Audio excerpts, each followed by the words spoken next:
Web3 Disruptors. I am thrilled to welcome you to the show today. Thank you for having me. So, to dive right in, it would be awesome to understand a little bit about your journey. If you could share with our listeners what got you to this stage where you're now this incredible expert around AI and blockchain. Asked me this question before. They say, well, what was it? And I'm like, it is this really crazy, like mixture of curiosity and going back to when I was in second grade. So in second grade, I had another little boy. His name was Scotty, and I used to compete for like the best grades in the class. And it was so much fun for me, spelling tests, all that good stuff. And then one day I noticed that he had started to disappear. And he was very proud about this disappearing. And I'd asked him, I said, well, what is it that you're doing? You're going out of class. And he said, oh, I'm going to the computer lab. And this is when computers, of course, first had really started to be seen in mainstream. So back in the early 80s, the teacher said, I want to go to the computer lab. I'd love to learn more about it. She said, no, you don't. Go grab a doll, go play outside. And I asked her over and over again. Finally, she said, well, the girls don't go to the computer room, only the boys. She was trying to figure out how to not get me to want to go to the computer room. And finally, I said one day, I said, well, okay, so can I go to the library? So I went to the library, and the librarian, I've always loved librarians because of this. She looks at me, she goes, sure, honey, we'll help you find all the books. So I was a tiny little thing, had books stacked up above my head, all computers. I brought it home. I looked at my mother, and I couldn't hardly look at her. I looked at her from like around the book. She goes, what are you doing? I said, I'm going to go read on this. My big thing was I need to understand why I can't understand this, because in my head, it didn't make any sense to me why the other little boy who was smart, that I thought I was as smart as he was in many things, why I couldn't work, also figure this out. So I read all the books, got super fascinated with computers, still was never invited to the computer room, but all the boys in the class were. So that was the start of me being told no. And from there, it turned to this curiosity that I really dove into. My first real computer class wasn't until I was a freshman in high school. I was the only girl. I was a cheerleader on top of that. So in my little cheerleading uniform, which stuck to the dang old seats, I'm sitting there coding alongside the boys. And that was my first forte in there. And it was really tough because they'd been in computer classes since elementary school. And here I was coming in late to the game. And I was very fortunate to have a few of the boys who would help me. And it was a fun time in my life. So that sparked the curiosity. I still was, in the generation where women typically didn't go into computers. So when we took, remember those tests you used to take for HR to say what you should go into? Mine said lawyer. So I was like, yeah, I'll be a lawyer. It said secretary. It said the normal things that females should have. So my little niches. And I decided to go into business first, and then went into law. And then, of course, I got to work in computers. So I became a legal technologist, one of the early on legal technologists in the 90s. And in 1999, I had a computer forensics company reach out to me saying, we need somebody with your skill set, and we'll teach you how to ethically hack. And I was like, oh, I don't even know what that is, but let's do it. And so I had an amazing woman who was part of the company. She took me under her wing, taught me everything she knew.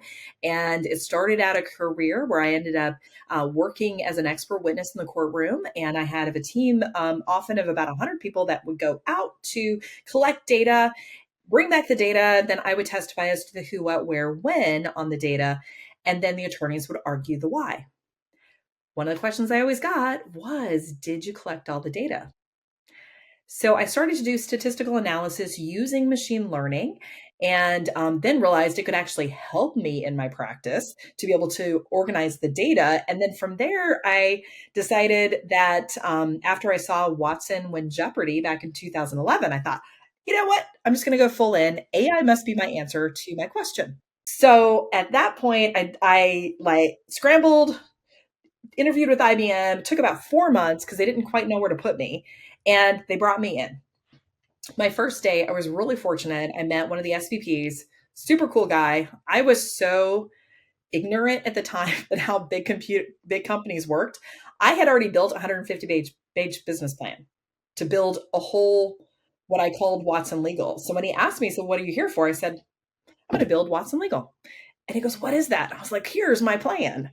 And thank God he was creative and said, "Oh, that sounds really good." So he definitely took me under his wing, and we built the practice. And I built alongside another gentleman who had a very similar business plan to mine, and we put our two together and had that for about a decade.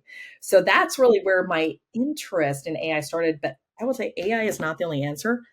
I realized very quickly that we need something to manage to organize the data. Blockchain. Then for the sweet speed, quantum computing. So then I started going the quantum route. And anyways, it's long story short, really fun. I don't even know if that was short, but I mean, it was fascinating, and it was really interesting to sort of think about where you currently are was in spite of bias in the educational system that really would have was pointing you down an entirely different path. So really, really glad that the rebel in you went and got as many books as you could on the subject, and the rest is history based on what you said. So I know obviously that where you're currently at is Guardrail, which yes. is equally fascinating. Can you share your journey to found Guardrail and share exactly the problem that the organization is solving for? Absolutely. So I now have been working in AI for about 20 years. And one of the things that I've seen, so I've also been the chief technology leader at Dell Technologies, specifically focusing on legal and strategy.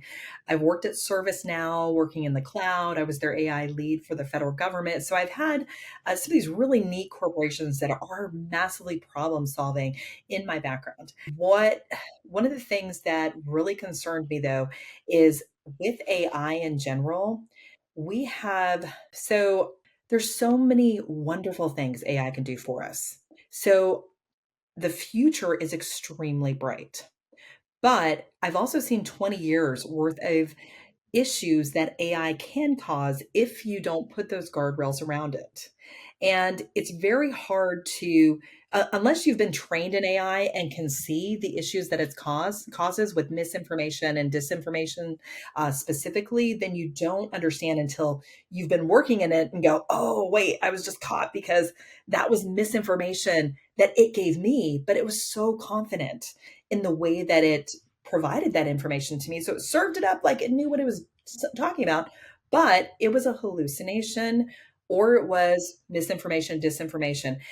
So what Guardrail Technologies does is it takes the last, really 20 years of my history, along with our founders of our company, who are professors.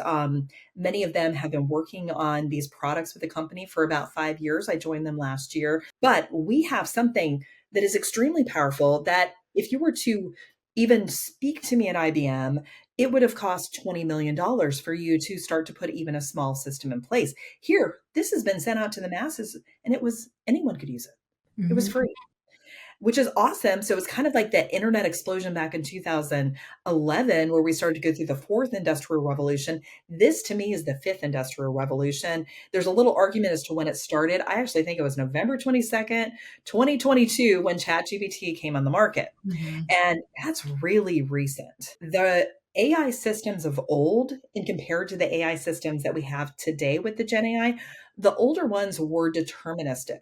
So, for example, we could question the system, but it only had certain answers it could give back, which was very frustrating, honestly, especially when you're wanting to have a conversation and chat with, like, online or even chat verbally with a system. If it only has certain answers, it's going to try to put those answers in, whatever hole that it could figure out would work for the question you've asked it. So now we have a probabilistic system that gives the next best answer, but the likelihood of that being, what I want to say, a deterministic type of answer is nothing. It's not going to be 100% accurate.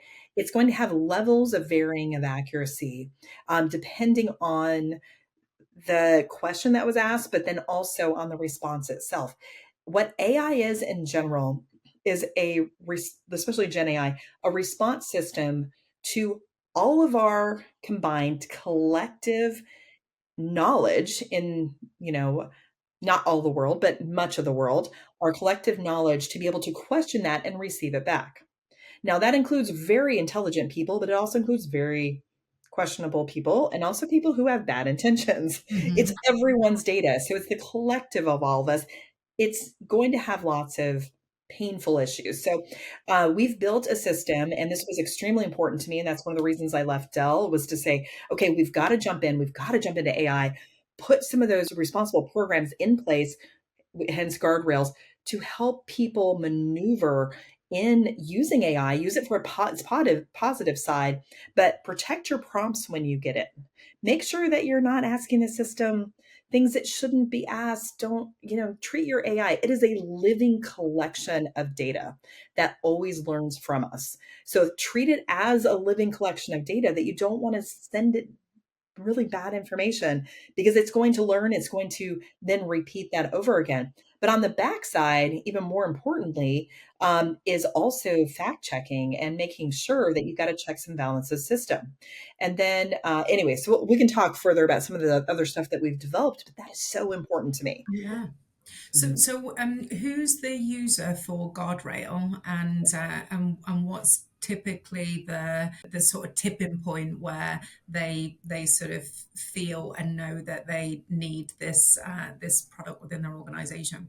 Yeah. Well, and I am going to jump out and say everyone who's using Gen AI needs it because we don't know. First off, there's been discussed a black box issue. We have no idea, nor do the founders of, let's say, OpenAI or any of those other companies. They don't know what data was really scraped and the AI has been trained on. So there's, you know, 17 terabytes of where did it come from? We don't know. So, a little statistic to throw out there is Google is only indexed about 5% of the data that's out there. That's very low. The 17 terabytes that ChatGPT used could be Google, it could be other data. We don't quite know. So, how then do we unwind that black box? So, that's the system that we've developed to say, okay, where did that information come from? Because we've got a lot of issues within the info. It's a wonderful tool to be able to prompt and then get a response. But where did that response come from? Do we want to be repeating things from, let's say, areas of the world that we don't trust? Or it could be malicious information in there, or it could just be absolutely wrong. We did a study of multiple different AI systems. I put them side by side, and we asked it just even a simple question: Who won the World Cup one year?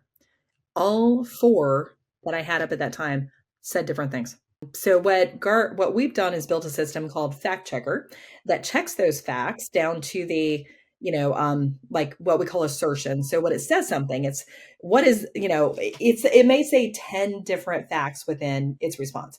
Every one of those facts is checked, and then it also will tell you how the AI, like the likelihood of it using certain data to create that answer, which is pretty, and it's never 100%. It's not like a Google search. It's always like a variety of different responses. Yeah, and I think it's really interesting because to your layman who's heavily reliant upon ChatGPT, because it's become part of many people's daily workflow. It definitely has mine. So I'm putting a ton of things into it. I'm being heavily reliant on often on the information that's coming back. And so I wonder how many people would actually be shocked to know that there's you actually can't really rely on this, and you don't know inadvertently whether what's coming out of that is information that you shouldn't be using for one reason or another, not least taking other people's intellectual property in some instances, I'm sure. Yeah. Well, and it's funny. I had realized so when I was an expert witness, a lot of the cases I worked on were email Hmm. focused, and what people would put in their emails and write, they would never say in person. That Hmm. was the biggest shock to me when I first started. I was like, oh, the CEO said that. That is terrible. And of course, it comes out in court and is very embarrassing. But we see the same thing with data, where people will put information in there that just should not be shared. So we have AI is only, first off, it's only as good as us because it is Yes. us. but then it's also only as good as the data that it's been trained on. Data, like the whole data revolution. It's like, I was trying to think, I was talking to somebody yesterday, and she's a professor at Oxford, and we were, bantering back and forth, and I was like, what do we call this? Because it's not really the fifth industrial revolution. This is bigger. This is like a whole new something, and I don't know. So I'm sure a bunch of us will have. Actually, I've got an event later tonight. We'll probably have drinks over that conversation. I think fifth industrial revolution, it's like a data explosion. This is a very different era. Think about 2, 3 generations down the line and what their life's going to be like. Yeah. It totally different. I mean, you must see this a lot now in, sort of every single big company and every board. So I've been partner and work with a lot of board members at big companies. And this is one of the key, if not the number one thing that the boards are sort of are talking about, and organizations are committing and obscene amounts of money toward. And so it is both exciting, exhilarating, but also quite frightening in the context of the things that you're describing. When you think about organizations right now, what are the biggest risks that you see and think that boards should be considering now in relation to this? So there's a massive black box issue when it comes to AI. And we have many companies out there who are stating, oh, our AI is not being trained. Now, I don't know why they're saying that, because there's no way that is not that is happening. Because to have a living system that is probabilistic AI, it is always training. And so we have to be very careful the information we put in there to make sure your prompts are protected. I've worked a lot with boards. Many have brought me in as an expert witness to say, go sneak into the office, go collect, do computer forensics, go collect the data and come and tell us what's going on. So with the boards themselves, my biggest concern right now is we have executives who are using various different AI systems, putting private information in there, or proprietary information, confidential information, getting responses that now is leaking into an AI system who is going to respond to others that way. And so if I was working in any company and I had any sort of person who was wanting to be malicious, you could easily press an AI system enough to find out what's going on in the company. So Absolutely. we have to be very careful. At Davos recently, they had a news article after it saying, they said the number one, first or top 2 threats to the entire globe right now is misinformation and disinformation. So putting your protections in place, putting those guardrails in place. So if you look at the entire LLM model, we have on the front end a program called Data Masker that puts the guardrails in so that the data is masked and the AI system can't learn from it. But then on the prompts, it does the same thing, but it also doesn't allow prompts in that could cause issues. So, for example, code can't be shared from the company. We see a lot of coders using AI, and that should not go into any AI system. So the data masker effectively prevents the AI model from learning from what you've put in and then disseminating that out to other people who might be pressing the system for information. And it puts it in as a double blind. So the information can still go in, but it's going to mask it so that the AI doesn't understand what it is. Now, an AI system is just looking at patterns. It's going to respond with a pattern. So we can then almost like unwind that pattern back to where it was originally and give you the answer back that you should have gotten. So Mm. it's a pretty advanced, awesome system. I feel very fortunate to have, we have quite a few PhDs in AI on the team. So they've built out something that it works. It's pretty awesome. And so, where would you say organizations are on that spectrum of understanding exactly how prevalent that risk is, and how much maybe executives or even sort of that layer down might well be completely oblivious to those things, and basically sharing proprietary information and potentially training competitors? So I think it's almost like an unspoken thing, because we have end users at corporations using all the Gen AI systems without even getting permission. I have big organizations. I have a large agency I'm working with right now that is in over 100 countries. And the agency has blocked any Gen AI use from the agency itself. And when they saw our system, they said, oh, wait, okay, so you've got prompt protect, so I can use that as the gateway into all the AI systems. So we've been putting that in place because right now, what we're seeing is a proliferation of companies being burned by AI, Mhm. having massive issues like we saw with Samsung, and one of their coders had put Samsung code in. And all of a sudden, it's now AI is, or ChatGPT was like regurgitating that information because that's what it does. It was trained on it. So all of a sudden you've got one company's proprietary code going everywhere. So what this does is it stops it so it can never get into the system. So we have an AI gateway that we put in place. Did we go into the market wanting to build this? No, it was actually the client's idea, which in the end seems to be best answer is having, some sort of gateway to make sure you're being responsible with your AI and making sure the employees do, and then being able to log that. Mhm. Where are they going? What are they using? How are they using it? And just like we have firewalls, so same thing here. So you had mentioned a very specific date which coincided, and the significance being when ChatGPT was released, as being when you felt this fifth industrial revolution was kind of happening. Did you then experience a real knock-on impact at Guardrail in terms of the demand for your expertise and products? So I hadn't joined the company by then. So I Okay. was still at Dell as this chief technology leader for legal and strategy. And they came to me saying, hey, would you look at this? And I looked at it and I was like, oh, you have the answer to the problems. And so after a couple conversations, I was like, I've got to do this because you have what the marketplace needs. And Hmm. there's just not anyone out there talking about it. Everybody wants to do the sexy stuff like Hmm. technology. I'm looking at the process side because it was Hmm. always the process side that broke. Yeah. So instead, you put the right processes inside to support the people, then the technology comes along. So you have to go in that direction. So I joined them. It's actually about a year ago now, which is really exciting for me. And with that, that's when we went to market and started to look at how do we productize what we've been building to make it fit into the market and answer some of those great needs. So Hmm. yes, it's been extremely busy. I have a strong background working with the federal government. And then, of course, I've worked with governments all over the world. So we've had some of those bigger projects come in, which is fun. Hmm. Yeah, I can imagine.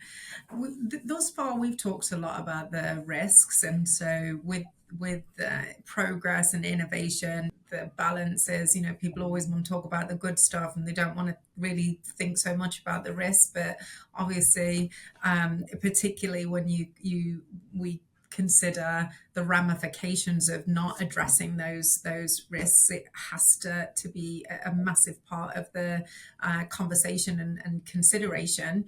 But for a second, just thinking about the potential, what excites you the most about the future of Gen AI?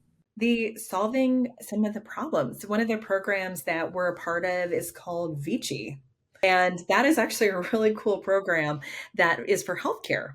And we have come together in a consortium with us and a few other companies, including Oracle and Intel, to put out into the marketplace a what we consider is very much healthcare revolution. We're starting with mental health care. We have an AI database that we've been building for years at Guardrails, so over 5 years. We worked with linguists, and that initially was to be able to provide parents with insights into suicide detection and prevention for their children. That has now moved into a healthcare program that we can take out to like veterans and others who are really struggling in that area so that healthcare professionals can see that they are at different stages of risk. And so there's some really cool stuff that AI can see because AI does two things. It sees patterns Hmm. and it also sees anomalies.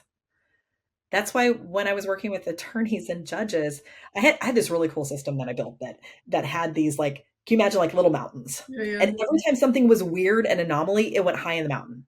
So then those are the things that I looked at first. And it was crazy to see the things I saw. So we can take massive amounts of data. AI can do the same little mountains for us and tell us, what are those anomalies and how can we help those individuals? That's great. And the example that you gave around a real life sort of use case and something that feels actually like incredibly purpose driven is exciting, and those are sort of exactly the sorts of things that get me, and I think many other people excited about the possibilities. When you think about the space and the skill set to be able to effectively make a difference, what do you think about the almost like the talent readiness, right? Do you think there are enough people coming through with the necessary skills to be able to keep up with demand and to keep up with the pace of progress and change?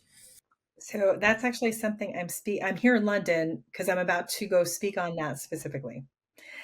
So my heart really goes out. Some of the statistics out there are that 23% of the jobs will change between now and 2027.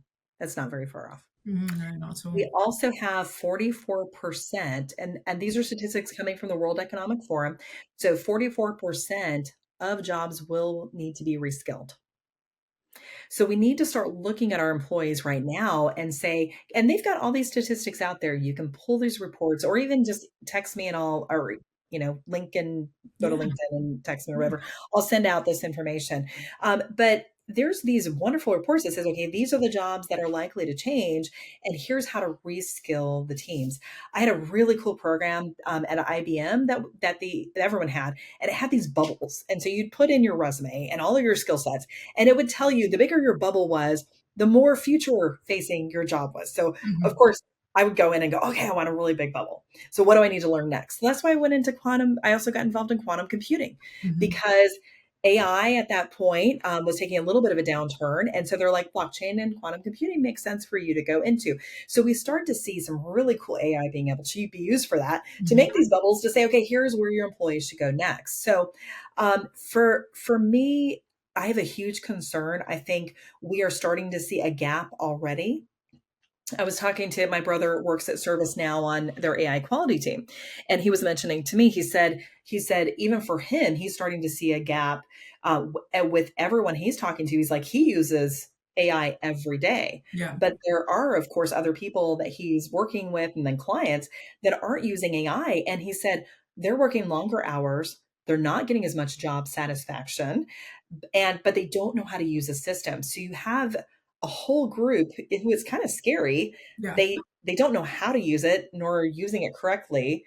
And then it's of course inaccurate sometimes. So you've got that. So it's like we've got to work towards training everyone. And it's a massive, in my opinion, DEI issue that we have where you have higher intellectuals using AI, the lower intellectuals aren't, but then also it's the people who aren't in jobs that you're going to use AI very often yet, but you will in the future.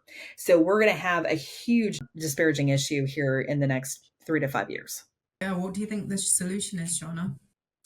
So it's really funny actually. Out in my living room is I started about a decade ago. I started a homeless services program with one of this amazing woman.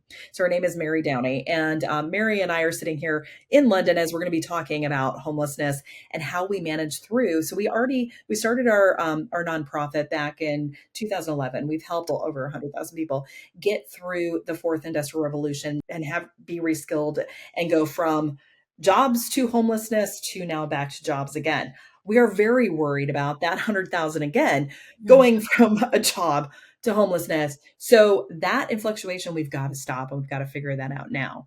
I think that there's some things that we can put in place. I don't know quite what it's going to be. Back in 2011, it was a whole reskilling program. And Mhm. then we worked with companies like Universal Studios and others that are local to Orlando to be able to build out a program that said, okay, they're reskilled. They now have this skill set. So would you be willing to give them jobs? So we had corporate, we had government, we had now our nonprofit all coming together to figure it out as a team. So maybe it's the answer of it takes a village. And on the sidebar that you mentioned around quantum, I sat in a presentation a couple, probably about 6 months ago, around quantum computing, and Yeah. that blew my mind. So that's a future topic that we've got to get to. So from going back to the one of the early things that we talked about when you shared in your introduction, how challenging it was to be taken seriously as a little girl who was Mm. interested in computers. What do you think the pipeline of women in technology, and specifically within Gen I, looks like, and what can the collective we, so organizations, academia, do to foster more Shawnas coming through and making a difference in the world in this space? I would definitely say that for me, I raised my daughter, everything I was learning, actually all three of my kids were learning too, because I was like, I don't even know what I'm doing. Let's do this together. And so I have three kids who are all in the industry, but all in different ways. So my daughter she has been working in AI. She's used CRISPR-Cas9, which is really cool if you've seen that. That is a neat technology. Mhm. I won't get into it, but it's like awesome.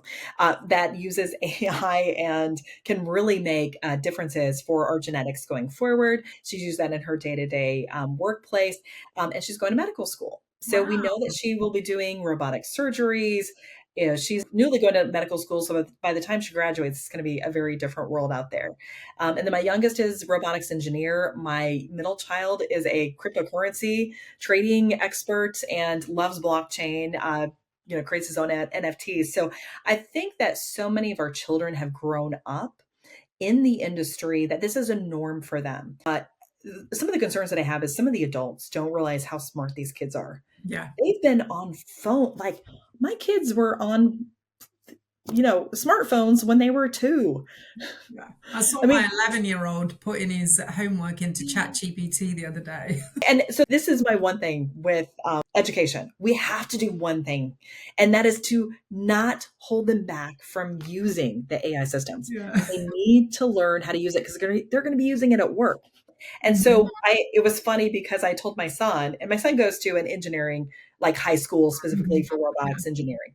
And so I told him, I said, if any of your teachers tell you not to use it, please have them call me. So thankfully, he's like, yeah, mom, we didn't run into that. They're fine with it because we need to teach them how to manage through it. Now, do I believe somebody asked me this a while ago, like what I believe the future would look like for education?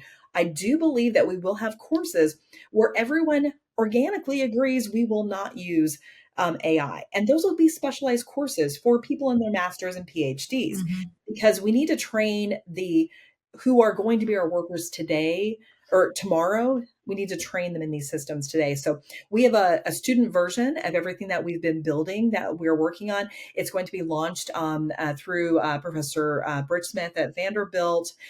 We've got Professor McCarthy from Utica, Professor Zhu from the University of Sydney. So we've got some things being launched throughout the globe because I do want the young people to learn how to use AI, but I also want them to get into the good behavior of Yeah. checking their work. I get your point around, saying for your son, if anyone tells you not to use it, because somebody in my team had said this to me a few months ago, and they showed me something, and I used ChatGPT for it, almost as if they cheated. And I explained that I use ChatGPT for shortcuts on everything, Yeah. and so it's sort of, you're right, like the parameters around checking your work, but this is a tool to fundamentally make us more efficient and more effective, and to be able to get to the other stuff that you can't put into an AI tool, it's not lazy to use it, it's efficient to use it, and I think there's maybe a little prevailing sentiment that has to be shifted in terms of how people kind of view the usage of it. So we have automated tasks that will happen without us even knowing it. And those are going to be some of the spreadsheet functions that people are doing currently today manually or even using, a little bit of AI to support them. Those will be automated in the future. So then you start to have those jobs that are changing. So the worker of the future will be using AI but they're going to be using AI to help them get started in things that are much more creative. Mm-hmm.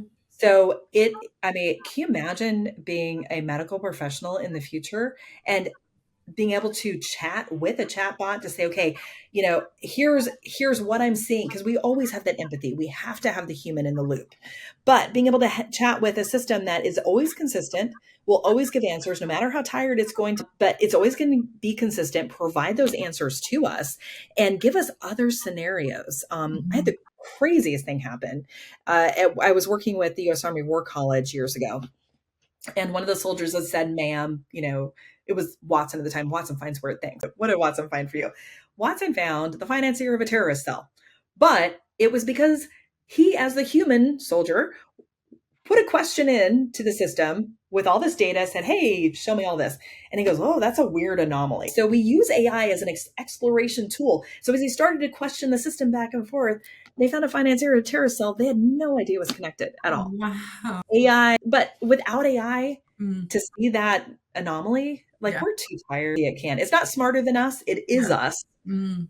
We're consistent. It's consistent. We are not. I mean, we talked about this when we met a couple of weeks ago. I could carry on talking to you for hours. You are always incredibly inspiring when you share your story, and I'm sure that there'll be plenty of dreamers and people who are navigating the space, and especially women who are really trying to push forward in this space. Is so wonderful to have such a strong role model and such a strong voice. So thank you for giving your time so generously. For those people that want to follow you and find out more even around Guardrail, where can we find you?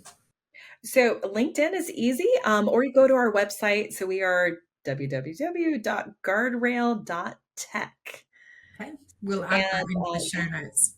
thank you so much. Well, thank you so much, Shawnna. And yeah, to our audience, we will see you next week for another episode of Web3 Disruptors.